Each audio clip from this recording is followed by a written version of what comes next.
കുഴിനകം ചികിത്സിക്കാൻ സർക്കാർ ഡോക്ടറെ വീട്ടിൽ വിളിച്ചു വരുത്തിയ തിരുവനന്തപുരം ജില്ലാ കളക്ടർ ജെറോമിക് ജോർജിനെതിരെ പ്രതിഷേധം. കളക്ടറുടേത് അധികാര ദുർവിനിയോഗം എന്നാണ് വിമർശനം. വൻ തിരക്കുള്ള തിരുവനന്തപുരം ജനറൽ ആശുപത്രിയിലെ ഡ്യൂട്ടി ഡോക്ടറെയാണ് കളക്ടർ വീട്ടിലേക്ക് വിളിച്ചു വരുത്തിയത്. ഇത് പരാതിയുടെ ഗൗരവം വർദ്ധിപ്പിക്കുന്നു. കളക്ടറുടെ നടപടിക്കെതിരെ ആരോഗ്യ റവന്യൂ വകുപ്പ് മന്ത്രിമാരെ സമീപിച്ചിരിക്കുകയാണ് സർക്കാർ ഡോക്ടേഴ്സ് സംഘടനയായ KGMOA. പരിഷ്കൃത കേരളത്തിൽ കേട്ടുകേൾവിയില്ലാത്തതാണ് തിരുവനന്തപുരം കളക്ടറുടെ നടപടി.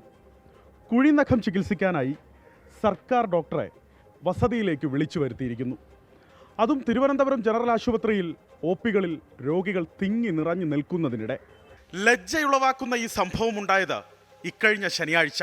ഒരു ഡോക്ടറെ വിട്ടു നൽകണമെന്ന് DMOയോട് കളക്ടറുടെ വസതിയിൽ നിന്ന് ആവശ്യപ്പെട്ടു. തുടർന്ന് സർജനെ അവിടേക്ക് വിടാൻ ജനറൽ ആശുപത്രി സൂപ്രണ്ട് നിർബന്ധിതനായി. കളക്ടറുടെ കുഴിനഖം ചികിത്സിക്കാനാണ് വിളിച്ചു വരുത്തിയതെന്ന് സർജൻ അറിയുന്നത് വസതിയിലെത്തിയപ്പോൾ. ജീവനക്കാരുടെ കടുത്ത ക്ഷാമമുള്ള ജനറൽ ആശുപത്രിയിൽ OPയിൽ രോഗികളുടെ വൻ തിരക്കുള്ളപ്പോഴാണ് കളക്ടറുടെ ഈ നടപടി. ജില്ലാ കളക്ടറുടെ നടപടി മൂലം പാവപ്പെട്ട രോഗികൾക്ക് ബുദ്ധിമുട്ടുണ്ടായതായി ഡോക്ടേഴ്സ് പറയുന്നു. അധികാര ദുർവിനിയോഗം നടത്തി ഡ്യൂട്ടിയിലുണ്ടായിരുന്ന ഡോക്ടറെ സ്വകാര്യ ആവശ്യത്തിന് വസതിയിലേക്ക് വിളിച്ചു വരുത്തിയ ജില്ലാ കളക്ടറുടെ നടപടി അത്യന്തം പ്രതിഷേധാർഹമെന്ന് KGMOA. നമ്മളുടെ പാവപ്പെട്ട രോഗികൾ മണിക്കൂറുകളോളം OP ടിക്കറ്റ് എടുത്ത് ക്യൂ നിൽക്കുന്ന ഒരു തിരക്കേറിയ OPയിൽ നിന്നാണ് മാനവവിഭവശേഷി വളരെ കുറഞ്ഞ നമ്മുടെ സിസ്റ്റത്തിൽ നിന്ന് ഒരു ഡോക്ടറെ സ്വകാര്യ ആവശ്യത്തിന് വേണ്ടി അധികാരം ഉപയോഗിച്ചുകൊണ്ട് വീട്ടിലേക്ക് വിളിച്ചു വരുത്തി ചികിത്സ തേടിയിരിക്കുന്നത്. വളരെ നിസ്സാരമായ അസുഖത്തിനാണ് അദ്ദേഹം വീട്ടിലേക്ക് വിളിച്ചു വരുത്തി ഡോക്ടറുടെ ചികിത്സ തേടിയിരിക്കുന്നത്. കളക്ടറുടെ ഭാഗത്തു നിന്ന് മുമ്പും സമാനമായ ദുരനുഭവങ്ങൾ ഉണ്ടായിട്ടുണ്ടെന്നും ആരോപണം.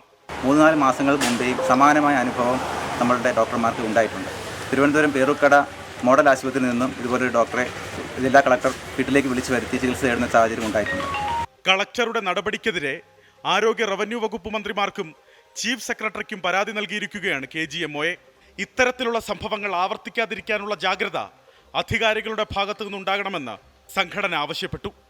ആരോഗ്യ വകുപ്പിലെ ഡോക്ടേഴ്സിനോട് മാന്യമായ ഇടപെടൽ ഉണ്ടായില്ലെങ്കിൽ ശക്തമായ പ്രക്ഷോഭത്തിലേക്ക് നീങ്ങുമെന്നും KGMOA മുന്നറിയിപ്പ് നൽകി. ആൾത്തിരക്കുള്ള കളക്ടറേറ്റിൽ തനിക്ക് മാത്രം സ്വസ്ഥമായി സഞ്ചരിക്കുന്നതിന് ഒരു ലിഫ്റ്റ് മുൻകൂറായി ബ്ലോക്ക് ചെയ്തു വെച്ചു എന്ന പരാതി കേട്ടതും ഇതേ കളക്ടർക്കെതിരെയാണ്. അതിനു പിന്നാലെയാണ് പുതിയ വിവാദം. എന്താണെങ്കിലും സംഭവം പുറത്തു വന്ന് ഇത്ര സമയമായിട്ടും കളക്ടർ ജെറോമിക് ജോർജ് ഇതിനോട് പ്രതികരിച്ചിട്ടില്ല. IASകാരെ ഉപദേശിക്കുകയാണെന്ന് കരുതരുത്. എന്നാലും ഇതൊക്കെ മോശമാണ് കളക്ടർ സാർ. നാട്ടിൽ കൊളോണിയൽ ഭരണമാണെന്ന് കരുതരുത്. അലക്സ് റാം മുഹമ്മദ്, 24, തിരുവനന്തപുരം. പൊതുജനം കഴുതയല്ല സാർ. അപ്പോൾ കളക്ടറുടെ നടപടി വിവാദത്തിലായിരിക്കുന്നു. സർക്കാർ ആശുപത്രികളിൽ OP ടിക്കറ്റിനായി കാത്തു നിൽക്കുന്നവരുടെ നീണ്ട നിര പലപ്പോഴും നമ്മൾ നേരിട്ട് കണ്ടിട്ടുള്ളതാണ്. തിരുവനന്തപുരം ജനറൽ ആശുപത്രിയിൽ OPയിൽ വൻ തിരക്കുള്ളപ്പോഴാണ് കളക്ടർ സർജനെ വസതിയിലേക്ക് വിളിച്ചു വരുത്തിയത്. വലിയ പ്രതിഷേധമാണ് ഇതിനെതിരെ ഉയരുന്നത്. എനിക്കത് ശരിയായിട്ട് തോന്നുന്നില്ല. പിന്നെ അത് തെറ്റാണ്. രോഗികളെ നോക്കിക്കൊണ്ടിരിക്കുമ്പോൾ രോഗികളെ നോക്കണം. അതൊക്കെ തെറ്റായ കാര്യങ്ങളാണ്. കളക്ടറല്ല, ഇനി ആരായാലും ശരി. എത്രയോ രോഗികളെ വെളുപ്പിനെ ഒന്നുകൂടെ കാവൽ കിടക്കുന്നു OP ടിക്കറ്റ് വെച്ചോണ്ട്. അത് ശരിയല്ല. അതുകൊണ്ട് പറയാണ് അതങ്ങനെയാണ്. കളക്ടർ പേർക്ക് നടപടിയെടുക്കണം. സാധാരണക്കാരെ പോലെയാണ് അവരും. വലിയ വ്യത്യാസമൊന്നുമില്ല. നമുക്ക് കിട്ടേണ്ട അവകാശങ്ങളാണ് അവർക്കുള്ളത്. ഇപ്പം കളക്ടർ എന്നല്ല ആർക്കായിരുന്നാലും ഇത് സംഭവിച്ച ഡോക്ടർമാർ അങ്ങോട്ട് പോയി ചികിത്സിക്കേണ്ട കാര്യമില്ല. അവരെ ഇങ്ങ് വന്ന് നോക്കേണ്ട. ഇപ്പോൾ ക്യൂ നിന്ന് നമ്മൾ നിൽക്കും ക്യൂ നിന്ന് വന്ന് നിന്നാൽ കുഴപ്പമില്ല. അത് തെറ്റല്ല. എല്ലാം തെറ്റ് തന്നെയാണ്. നമ്മൾ അവരെ പാവപ്പെട്ട നമ്മൾ ഇത്രയും പേര് ഇങ്ങനെ മെനക്കെട്ടിരിക്കുകയല്ലേ, ഇത്രയും ബുദ്ധിമുട്ട് നമ്മൾ ഇരിക്കുകയല്ലേ. 6 മണിക്ക് നമ്മൾ ഒന്നിങ്ങനെ കാവലിരിക്കുകയല്ലേ.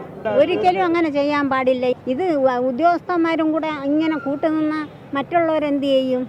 ആശുപത്രിയിൽ നിന്നെല്ലാം ഇങ്ങനെ ഒരു സ്ഥലത്തിന് ഇങ്ങനെ ആവശ്യമില്ലാത്ത കാര്യത്തിന് പോകുന്നതൊക്കെ നല്ലൊരു ഏർപ്പാടല്ല.